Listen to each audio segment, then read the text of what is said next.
Ouais, il est long mon titre. Hein. Merci. Merci Alexandre, merci au bureau de la Saphir pour cette invitation pour présenter en flashcom les résultats et la prédictibilité du Smile Pro dans toutes, j'insiste bien, toutes les amétropies sphéro-céramiques. Donc bien sûr, j'ai été orateur pour Zeiss, mais pas dans le cadre de cette topographe, de cette présentation. Malheureusement, la vidéo, non, il n'y a rien qui passe. Non, hop. Alors, est-ce qu'on pourrait avoir la présentation, s'il vous plaît? Ben oui, mais tu vois, en 3 minutes, c'était un peu speed, quoi, mais je suis parti un peu trop vite. Voilà, merci. Parce que le temps court déjà. Merci, oui, donc le résultat du Smile Pro dans les amétropies sphéro-cylindriques. Donc j'ai eu l'occasion d'être orateur pour Zeiss, mais pas dans le cadre de cette présentation. Qu'est-ce que le Smile Pro? Tout d'abord, c'est le passage au VisuMax 800 et aux avantages apportés par cette plateforme avec l'augmentation de la fréquence de répétition à 2 MHz, ce qui permet d'obtenir des dissections ultra courtes. En myopie, on est de l'ordre de 8 secondes pour la dissection du capot et en hypermétropie, l'ordre de 12 secondes pour la dissection du lenticule. Bien sûr, cela améliore la sécurité post-opératoire avec une diminution du lâchage de succion qui est proportionnellement lié à la durée de la succion, et on estime qu'on a une réduction de 65% du taux de lâchage de succion avec cette technique. Les apports du VisuMax 800, c'est aussi le dispositif Centraline. Il y aura des communications sur le sujet qui permet l'assistance au centrage. Donc ça, il a déjà été démontré que ça diminue les aberrations de haut degré, notamment le coma vertical, et l'Oculine qui permet la gestion de la cyclotorsion, que ce soit par démarquage cornéen ou par le couplage avec le Yulmaster 700 qui va arriver incessamment sous peu. Les résultats, donc mes résultats suite à ma conversion au Smile assez récente, il y a à peu près un peu plus d'1 an maintenant, avec notamment pour la myopie 197 yeux AM3 analysable maintenant, et on obtient une précision réfractive de plus ou moins 0,50 dans 96,3% des cas, une acuité visuelle non corrigée à 10 dixièmes chez 89% des patients. Un cas de la chasse de succion, effectivement, donc on obtient une fréquence de 0,005% dans mon expérience. Donc effectivement, ce n'est plus véritablement un problème pour ceux qui commencent le Smile.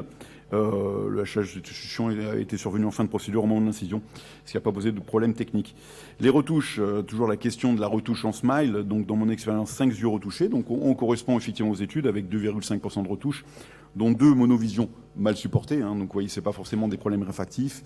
Et les 3 autres cas, tous les autres cas ont été repris en circle, donc qui permet de créer un flap à partir du lenticule.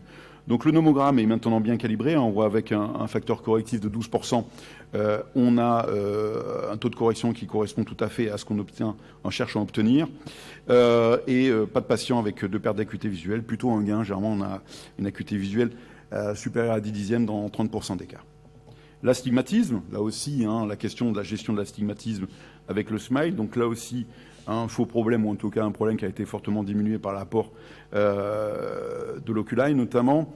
87% des yeux sont à plus ou moins 0,50 dioptrie et 2 tiers des patients sont à plus ou moins 5 degrés de l'axe cible. Donc là aussi, de très bons résultats. Le topic un peu plus chaud du moment, c'est l'hypermétropie en Smile, donc qui a introduit 2 nouveaux paramètres, celui d'une zone de transition du lenticule. Donc la zone optique du lenticule est de 6,3 mm et le diamètre total du flap de 8,8 mm. Donc on travaille avec un cône M, c'est la différence avec le Smile myopique, avec un capot, un lenticule qui est décentré en nasal, on le voit bien. Bien sûr se pose la question, la problématique de la dissection, là aussi qui est un faux problème. La manipulation, elle est extrêmement proche du lenticule myopique, à part l'angle d'attaque qui est un petit peu plus obtus, on va dire, du fait de l'épaisseur périphérique du lenticule, mais il n'y a pas de problématique pour quelqu'un qui réalise du Smile en myopique. Les résultats, bien sûr, sont des résultats très préliminaires. On a commencé au mois de décembre, 14 yeux dans mon expérience, donc 10 yeux à M1. On commence à avoir des yeux au 3e mois, avec des fortes amétropies préopératoires. Vous voyez, l'équivalent sphérique moyen était de 3,86, donc c'est allant de plus 1,50 à plus 1,650 dioptries. Avec des résultats tout à fait comparables au LASIK. Vous voyez, 80% d'acuité visuelle supérieure à 8 dixièmes, du fait de la diminution notamment de la taille de la perception rétinienne suite à la chirurgie cornéenne. Et 100% des patients entre plus ou moins 0,50, là encore une fois, avec des résultats très préliminaires. La tendance, elle est peut-être à une sous-correction sur les fortes amétropies. Donc là, bien sûr, tout reste à affiner. Quelques images de la surface, qui est très étonnante, moi, avec d'excellents résultats. Donc le Smile Pro, oui, c'est une procédure avec d'excellents résultats en termes réfractifs, en termes de sécurité. Pour toutes les amétropies ou presque, hein, on peut pratiquement tout traiter maintenant avec le Smile. Vous avez toutes les informations sur le nomogramme, avec une augmentation de la myopie jusqu'à 10 dioptries et l'hypermétropie jusqu'à 7 dioptries tout de même. À voir. Merci beaucoup.